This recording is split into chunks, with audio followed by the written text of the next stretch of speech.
आज मु आपणक पई गोटे ऑथेंटिक पिठार रेसिपी नहीं आछि जोटा आमे अरुआ चाउल रे बनैबा। एटा मात्र 2-3टी जिनस जोटा आम घरे अवेलेबल थाए सेइथरे बनी जाई थाए। सेटा भी मात्र 5 मिनिट रे आपण याकू जे कोनोसी पूजा रे बनै परिबे नहले तो आपण पिल्ला मानकू स्नैक्स रे मध्य देई परिबे। देखुछन ना पिठाटी केते सॉफ्ट बनिची आ स्पंजी बनिची।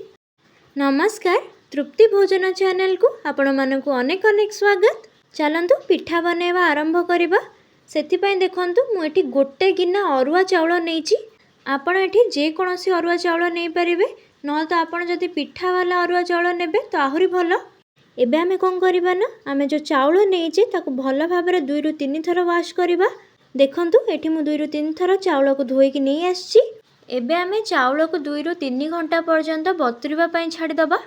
देखंतु एठी 2 घंटा हेई गलानी। एबे आमे कवर काढिबा। चाउल हमर भल भाबरे बतुरी जाइछि। देखंतु एठी देखि पारुथिबे मु चाउल रु पानी सब काढी कि नै आछि। एबे आमे ओटे ग्राइंडिंग जार नबा आ सेथरे बतुरी रखिथिबा चाउल को देई दबा। एठी देखंतु चाउल देई सारला परे मु जो गिन्ना रे मापी कि गोटे गिन्ना चाउल नेइथिली सेही गिन्ना रे मापी कि गोटे गिन्ना कोरा नडिया नेइछि। ताकू भी आमे ग्राइंडिंग जार रे देई दबा। आउ सेथिरे अल्प पानी देई गोटे भल फाइन पेस्ट बनै नै आसीबा। देखंतु मु एठी चाउल रो गोटे फाइन पेस्ट बनै नै आछि। एथिरे एबे आमे अल्प पानी दबा काइना बैटरटा हमर गाढ़ा अछि। जदि आपणकर बैटरटी ठीक कंसिस्टेंसी रे थाए तो आपण पानी आ देबेनी।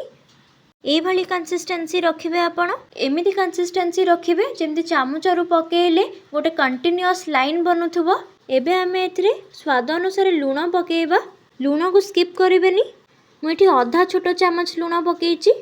एबे आमे एथिरे गोटे पिंच खाइबा सोडा पकेइबा। जेहेतु आमे पिठाटी को इंस्टेंटली बनाउचे तो हमर पिठाटी फुलिबा पई आमे ए सोडा यूज करूचे। जदि आपण ठीक मेजरमेंट रे बनेबे तो आपणकर पिठा मध्ये बहुत सॉफ्ट बनिबो। तो या परे आमे गोटे पैन बसई नबा आ सेथिरे गुड़ दबा। मु एठी 100 ग्राम गुड़ यूज करूची आ सेथिरे मु आधा कप पानी दे दउची। आमे पानी रे गुड़ को से पर्यंत फुटेबा जे पर्यंत गुड़ पानी सहित भल भाबरे मिक्स न हो जाइछि। आपण गुड़ जगह रे चीनी मध्ये यूज करि परिबे तो आपण डायरेक्टली ही पके देबे बैटर रे। एबे हमर गुड़ भल भाबरे मेल्ट हो जाइछि तो आमे गैस रो फ्लेम को ऑफ करी सेटा आनी कि बैटर रे दे दबा।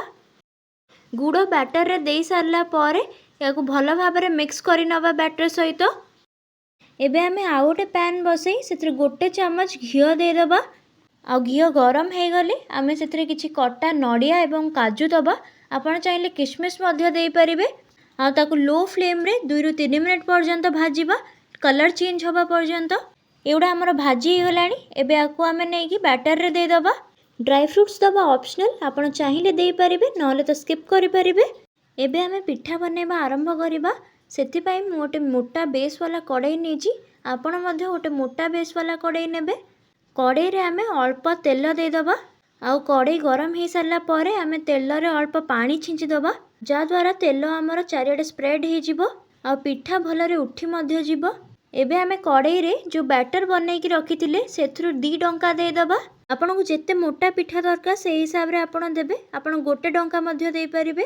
तापरे ता ऊपर गोटे कवर दे देबे जोटा बेसी बड़ हो नथिबो। आ ता साइड रे ए भलिया पानी छिंची कि दे देबे। तापरे आमे याको 2 मिनिट पर्यंत मीडियम फ्लेम रे कुक हबा पई दबा। आरो पट को उल्टे कि भी आमे 2 मिनिट पर्यंत याको कुक करबा। एबे हमर पिठा रेडी हो गलानी। देखंतु याको आमे प्लेट को काढी सेकंड पिठा बनेबा। सेम प्रोसेस रे माने आगो तेल दे तापरे पानी छिंचीबा तापरे बैटर दबा। बैटर दे सारला परे ताको घोड़े की ता साइड रे पानी छिंचीबा। 2 मिनिट पर्यंत मीडियम फ्लेम रे कुक करबा। 2 मिनिट परे कवर काढी आरो पट को उल्टे की ताको भी 2 मिनिट पर्यंत कुक करबा। तापरे पिठाटी को प्लेट को काढी नबा। एंती सब पिठा गुडी को बनै सारला परे आमे एबे सर्व करबा।